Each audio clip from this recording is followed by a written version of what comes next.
My second stop at CP Plus 2025 is at the Sigma booth, arguably the stars of this year's show, with a bunch of new releases. I made a beeline, literally, a BF line for their new camera body. I've got more questions than answers at the moment. This is my first little hands-on time with it. I have to say, even just holding it answered a couple of the questions that I had in my mind as I was going through and thinking about who is this for.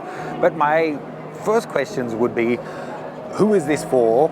What is it exactly, and what's it competing against? Is it going to be luring Leica fans, Fuji users, other Sony users, or is it seen as a really stylish and high quality smartphone replacement?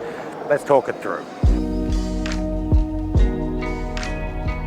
Something I've been thinking about a lot lately, not just related to this camera, not just related to the camera industry, but that everything comes down to compromises. You can't have everything and in the best package and at the best price.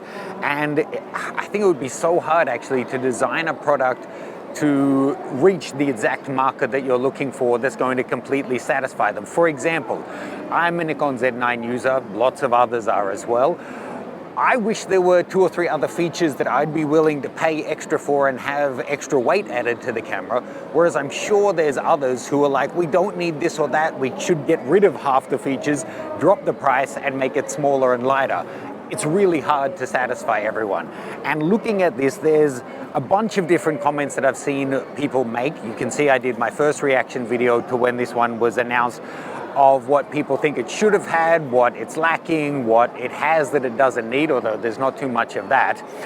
And essentially, I think it comes down to there's 3 things that I think may be a bit of a miss on this, but otherwise, keeping in mind who they're aiming this at, I think it kind of hits the mark. Now, I should say, I think you could be mistaken for thinking this is a camera released as an Apple Pro product.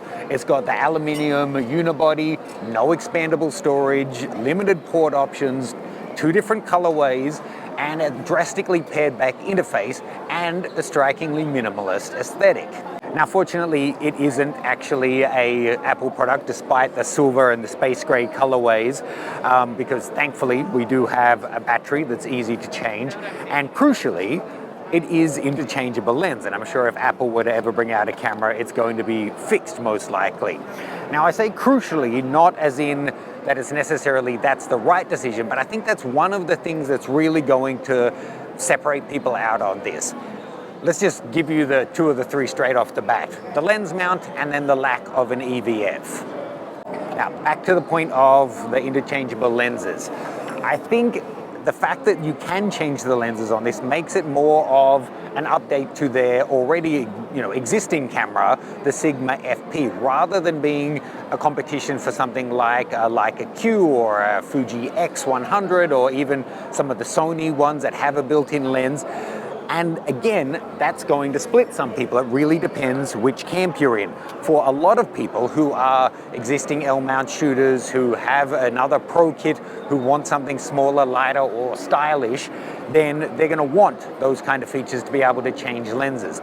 But when I look at this and then I bring back in the issue of it has no EVF, so if it's me and I want a small camera, I do find it a little awkward shooting just off the back of the camera. I'd much rather put it up to my eye. You can't do that with a camera that doesn't have an EVF, doesn't have a hot shoe that you could expand that either. So then when you bring in that it has this radically minimalist aesthetic and interface and a really shallow menu system that makes getting to the things that you use 90% of the time really fast, for some markets, that's going to be fantastic. But think about, I can see people who were using smartphones or other integrated devices like that seeing this as a really stylish and higher image quality upgrade. But for them, the fact that it has, and this is one of the small lenses, the fact that it has this big extra lens, it's no longer pocketable like the other cameras that I mentioned, especially like the Sony or a lot of the other point shoots, and it's not really an emotional successor to those fantastic integrated lens film cameras that we saw from the 1990s.